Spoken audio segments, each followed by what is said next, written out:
Ground पर एक अलग भीड़ है जो लड़ती है, जो दंगे कर रही है, और उसके बाद एक अलग भीड़ है जो कीबोर्ड्स पे बैठी है, जो ये कर रही है। अभी हम जो देख रहे हैं, किताब रुकवा दो, अपनी मर्जी की किताब छपवा लो, ताकि कल को उसका रेफरेंस देके मैं कहीं भी कह सकता हूँ। कल को मैं कभी खड़ा हूँ, ठीक है, मैं कह सकता हूँ कि भाई देखिए शाहीन बाग के ऊपर किताब लिखी गई, उस किताब में पेज नंबर 64 पर इन्होंने ये फैक्ट बताए हैं कि एक औरत ने अपने गहने बेच के शाहीन बाग में काम करा। तो ये डॉक्यूमेंटेड एविडेंस है। अगर हमारा इतिहास भी देखें तो लेफ्ट हिस्टोरियन ने ऐसा इतिहास हमें लिखाया और पढ़ाया है जहाँ पर सिर्फ अकबर ही अकबर है। जो पूरे भारत का इतिहास है वो दिल्ली से शुरू होकर के दिल्ली और आगरा के बीच में ख़त्म हो जाता है।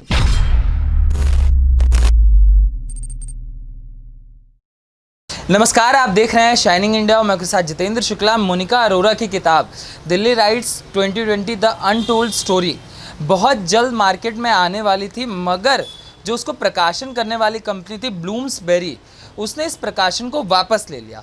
और वापस लेने का जो कारण था वो कारण था कि हमारे जो बुद्धिजीवी हैं, जो वामपंथी हैं, उन्होंने इस प्रकाशन पर इस तरीके से दबाव बनाया कि उन्हें इस किताब को प्रकाशित करने से वापस लेना पड़ा।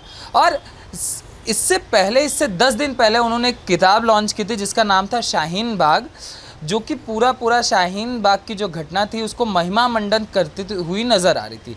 और जो ये किताब थी मोनिका अरोरा की, ये बताती है कि दिल्ली में आखिर दंगे कैसे हुए, क्या वजह थी, क्या कारण थे दंगों में, कौन लोग शामिल थे, वो सारी इंक्वायरी करी गई। उनके द्वारा ग्राउंड पे कई लोग उतरे, उन्होंने इस पर रिपोर्ट तैयार की और फिर इस किताब को तैयार किया गया। मगर सवाल ये उठता है कि प्रोपेगेंडा किताब को आप लॉन्च कर देते हो, मगर एक ग्राउंड पर उतर कर रिपोर्ट तैयार की गई किताब से आपको आपत्ति हो जाती है। और जो इस पे हमारे फ्रीडम ऑफ स्पीच के जितने भी नेता हैं, जो अपने आप को कहते हैं कि लोगों को बोलने का अधिकार होना चाहिए, वो ट्विटर पे इस टाइम खुशियाँ मना रहे हैं। तो इसी सारे मामले पर बात करने के लिए इस समय हमारे साथ अविनाश शर्मा जी मौजूद हैं। उनसे जानेंगे उनका क्या विचार है इस सारे मामले को लेकर।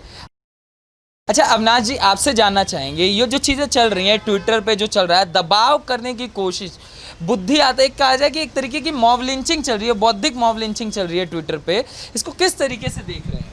इसको इस तरीके से देख रहे हैं कि हम गुजरात दंगे की बात करेंगे, चिल्ला चिल्ला के बोलेंगे गुजरात दंगे गुजरात दंगे गुजरात दंगे, लेकिन हम ये नहीं बताएंगे साबरमती एक्सप्रेस पे हमने क्या किया।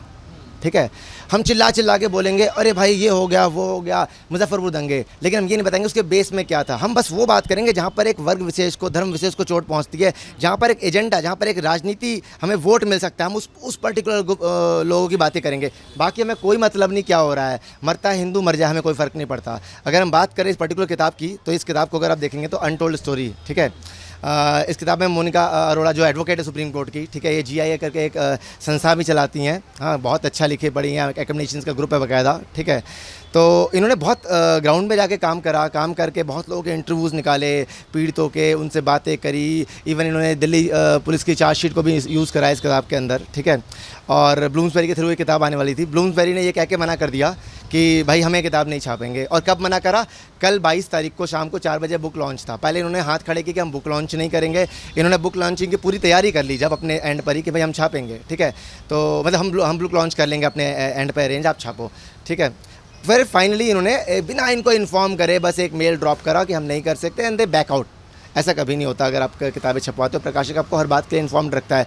स्वयं मोनिका अरोड़ा जी ने भी बहुत लंबा चौड़ा एक ईमेल अभी ट्विटर अकाउंट पे शेयर करा है कुछ आधे 1 घंटे पहले, ठीक है, आप उसे पढ़ें और जाएं, डिटेल्स के थ्रू आपको मालूम चलेगा कि किस तरह से ये मानसिक युद्ध है एक तरीके का, एक वर्ग विशेष का, जहाँ पर ये आपको नहीं चाहते कि आप कुछ सच पढ़ें, सच आपके सामने ना आए। कोई नहीं बताएगा कि भाई हमने ट्रेन जलाई, वहाँ लोग मरे, ठीक है, औरतें बच्चे जलाई गई जिंदा, उसके बाद दंगा फैला। नहीं, दंगा फैला जी, सीधा दंगा फैला, उसके ग्राउंड्स की बात कभी नहीं होगी। वजह है वोट की राजनीति। अगर आप देखो ना तो ये वही लोग हैं जिनको इस बारे में खूब बात करनी है कि 26/11 RSS की साजिश। ये किताब छपी थी, ठीक है, महेश भट्ट जैसे बड़े बड़े लोग वहाँ मौजूद थे, दिग्विजय सिंह स्वयं मौजूद थे जो कभी मध्य प्रदेश के मुख्यमंत्री थे, केंद्रीय मंत्री रह चुके हैं। ये वो गिद्ध हैं जो लाशों पर राजनीति करते हैं। ये गुजरात फाइल्स की बात करेंगे, राणा अय्यूब की किताब, पूरी दुनिया में राणा अय्यूब लेके घूमी, किसी ने कोई बॉयकॉट नहीं करा, हमने कोई बॉयकॉट करा, हम सड़कों पर उतरे नहीं, ठीक है।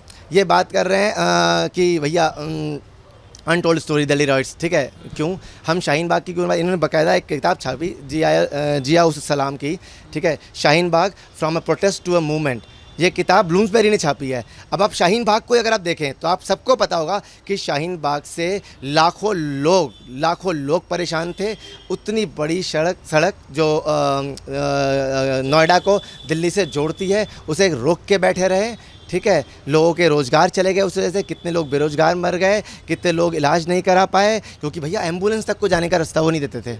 ठीक है, आप अगर शाहीन बाग के प्रति देखें लोगों में गुस्सा तो कितना, हाँ कितना बुरा था। ठीक है, शाहीन बाग को देख करके इन्होंने बैकग्राउंड शुरू किया, बहुत जगह लखनऊ में शुरू किया, ठीक है, मुरादाबाद में शुरू किया, नॉर्थ ईस्ट जहाँ पर ये दंगे की बातें कर रहे हैं, ये किताब जो बात करती है उसका भी बेस यही था कि वहाँ पर उन्होंने शाहीन बाग जैसा क्रिएट करना चाहिए। रातों रात बिरयानी बट रही है, लोग खा रहे हैं, रास्ता जाम कर दो, कुछ मत करने दो।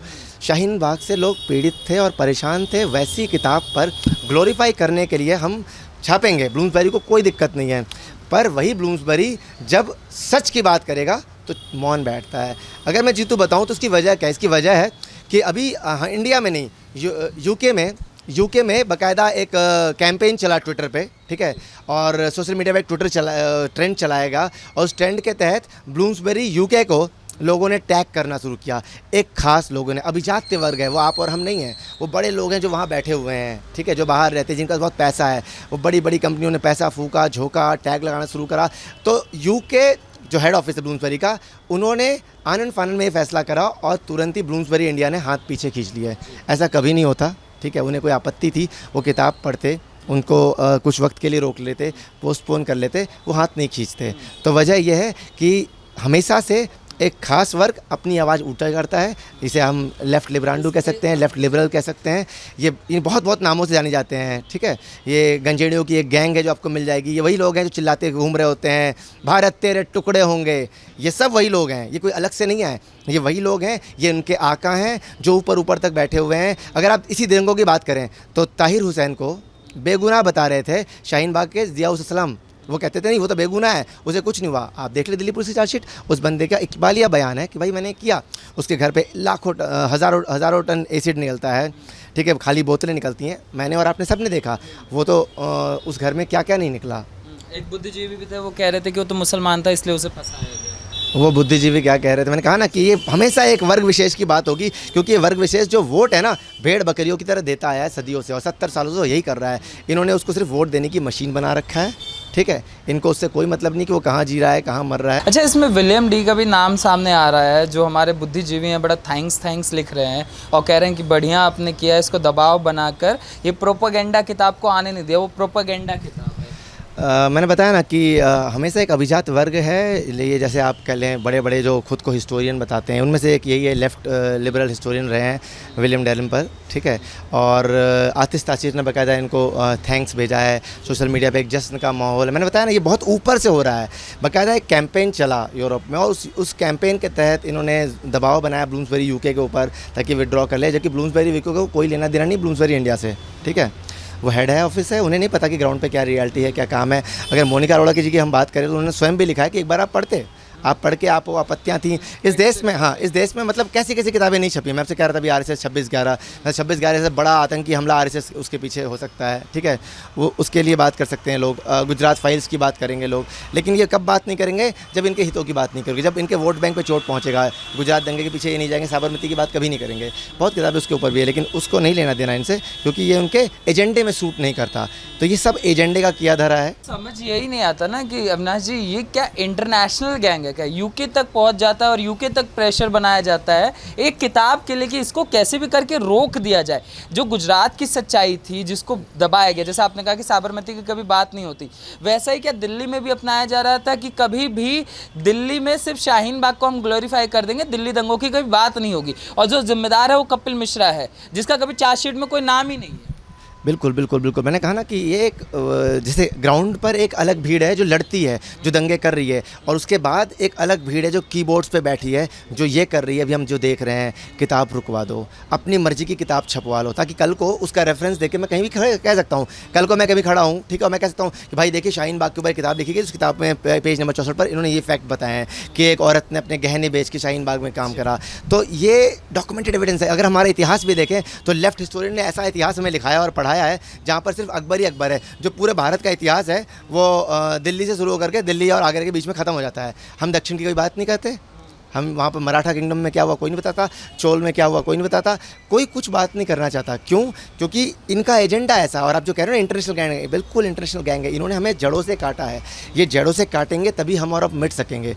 जब मुझे मेरे जड़ों का ही नहीं पता होगा तो कल वो कोई भी ऐरा गैरा कुछ कह जाएगा और मुझे मानना पड़ेगा। जैसे अब हम बात करें वेदों की, तो वेदों को हमने आपने कभी नहीं पढ़ाया नहीं हमें, ठीक है। और अब कोई कहता है तो हम भी सुन लेते हैं यार कि शायद सही कह रहा होगा, उसने 2 संस्कृत के उलूल जुलूल से शब्द बोले, हमने मान लिया। अरे हाँ भाई, हो सकता है यार, ऐसा क्यों लिखा हुआ है बताओ, हमारे वेदों में लिखा है गाय खानी चाहिए। आप खोजेंगे आपको मिलेगा, आपको बताएंगे बाकायदा कि हाँ भाई ये लिखा हुआ है। लेकिन वो ये नहीं बताएंगे कि संस्कृत में एक शब्द के 3 मतलब भी होते हैं, इवन उर्दू में भी होते हैं, ठीक है। तो किस कॉन्टेक्स्ट में वो नहीं बताएंगे, वो कॉन्टेक्स्ट बताएंगे जो उनके एजेंडे को सूट करता है। तो मैंने कहा ना कि ये अलग फ़ौज है, ठीक है। एक फ़ौज जो ज़मीन पर लड़ रही होती है आपको मारने काटने के लिए, एक फ़ौज जो उनको बचाने के लिए किताबें लिख रही होती है, और एक फ़ौज फिर उनके लिए सुप्रीम कोर्ट तक जाने को तैयार होती है। दे हैंग्ड हिम करके बाकायदा इंडियन एक्सप्रेस ने खबर चलाई थी, मैं आपको दिखाना चाहूँगा। एंड दे हैंग्ड याकूब मेमन, ठीक है। ये सेम वही हेडलाइन है जब भगत सिंह को फांसी पर चढ़ाया गया था ना, तो यूज़ किया था। आप सोचिए भगत सिंह की तुलना, ये बौद्धिक युद्ध है, आप और हम समझ ही नहीं सकते, आपको पता ही नहीं होगा कि यही हेडलाइन भगत सिंह के लिए यूज़ की गई और यही हेडलाइन हम याकूब मेमन जैसे आतंकी के लिए इस्तेमाल करते हैं। अफजल गुरु की बात करिए, अफजल हम शर्मिंदा हैं, तेरे कातिल जिंदा हैं। जिस इंसान को सुप्रीम कोर्ट जैसी सर्वोच्च संस्था ने फैसला सुनाया, उसके लिए भी ये शर्मिंदा है। पहले ये कहेंगे जी हम वकील में यकीन करते हैं, संविधान में यकीन करते हैं, ठीक है। और जब आप कोर्ट से जीत जाएंगे, राम मंदिर का मुद्दा ले लें आप, कोई यकीन नहीं करता, चल गया ना पलट के मार के कि नहीं हमें नहीं लगता जी ये हुआ फैसला सही नहीं था। तो ये सब के सब ये वही लोग हैं जिनको सिर्फ अपने एजेंडे से मतलब है, अपने तौर तरीक़ों से मतलब है। इन्हें शरिया कानून चाहिए, इनको सब कुछ अपने मतलब का चाहिए, इन्हें कोई मतलब नहीं आपके संविधान से। आप लिख के रख ले, आज नहीं कल ये आपको वो दिन दिखाएंगे जो चाहते हैं, जो पाकिस्तान में हुआ, जो बांग्लादेश में हो रहा है। आप सोचिए, आपके धर्म पर इन्होंने गणेश जी के फ़ोटो जूते चप्पल तक छापे, इन्होंने चड्डी बनियान तक बना डाले, इन्होंने इन्होंने क्या नहीं करा, नंगी मूर्तियाँ बनाई, फ़ोटोज़ बनाए, जूते चप्पल बिकनी सब बना डाला इन्होंने। हम और आप मारने गए किसी को, चार्ली हेब्दो आपको याद होगा, छोटे से मजाक पर, दिन में ऐसे कितने मजाक होते, छोटे से मजाक पर इन्होंने चार्ली हेब्दो के ऑफिस में घुस के ऐसा कत्लेआम किया कि आज भी रूह कांपती होगी चार्ली हेब्दो की।